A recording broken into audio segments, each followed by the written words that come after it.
Well, yeah, the French had a huge responsibility to work side by side with the Moors. The question you have to ask yourself, well, why did the Sultan allow France to have the pen to act like a de facto Sultan? Because there was always a Sultan in place, a de jure Sultan, meaning the head of state. But the head of state coming on as the Sultan allowed France to be a representative on behalf of the Sultan. Almost like an ambassador of sorts, right? To go out and actually use the pen as if France was the Sultan, right? France could literally sign treaties on behalf of the Sultan. But France got drunk off that power.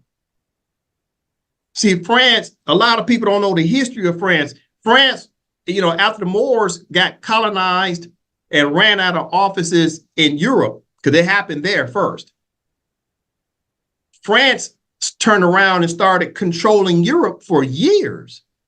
The Pope had France as their protector. France was protecting Italy all the way from France, they call the Franks, right? All the way from France, right, in the shore of what they call the Atlantic Ocean, all the way over to Italy. France was controlling all that territory on behalf of the Pope. See, France was the first territory to create what they call the state, a national state, where all the inhabitants, all the subjects, all the clans and tribes within a territory would pay allegiance to the national state. Regardless of what language you spoke, no matter what you call yourself, your tribe, no matter what you call your clan, the mother state was called France. And France was the first in history to create a national state and say everybody within it had to pledge allegiance to the national state. They were getting rid of the monarchy slowly but surely. So the sultans had already been working with France for years, because France was creating what's called an organized dual society, reining in all the clans and the tribes and putting them under one constitution called the nation state, right? The national state. So the Sultan saw France as being kind of a trendy state. And the Sultan said, okay, France, help me to create an organized dual society of the Empire of Morocco. In other words, for lack of a better term, I want people to understand what I'm saying. The Sultan brought in France almost like a business consultant. The Sultan brought in France almost like a trustee to oversee the empire for the Sultan, because France had experience, right? Got to remember now, France, Napoleon was controlling even Egypt, etc. Right. They say Napoleon blew off the nose of the Sphinx and all that. Man, France was running huge territories.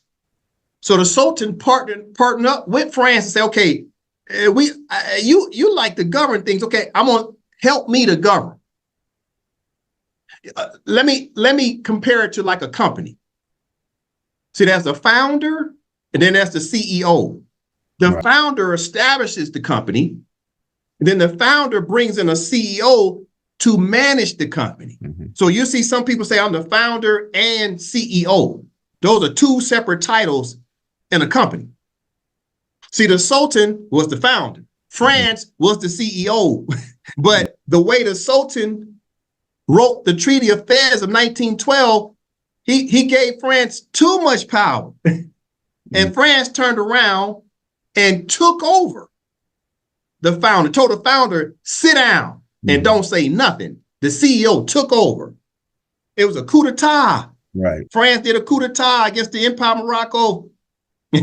France is known for coup d'etats. Right now, France is like on their fifth republic. They had Republic 1, 2, 3, 4, 5. They keep changing over governments. They used to have a king. Now they have a president. They just keep changing governments because of coup d'etats. And they did it to the Sultan too. So France was supposed to work with the Moors. That's what the Sultan wanted. But France turned around and partnered up with the Europeans, thinking they could handle it by themselves. And they forgot about the purpose and intent of the Act Algeciras of 1906 was to bring the Moors in to act as referees to break up the disputes of the European states. They're like, we really don't need the Moors. We can figure out how to get along. And guess what? They've been fighting to this very day, the year 2024. Right. Year 2024, the European states are still fighting each other. All because they didn't want to wake up the Moors and put the Moors back in charge, because they spent so many years trying to subjugate us. They just could not stomach the thought of putting the Moors back in the sovereign position to be in the #1 position again.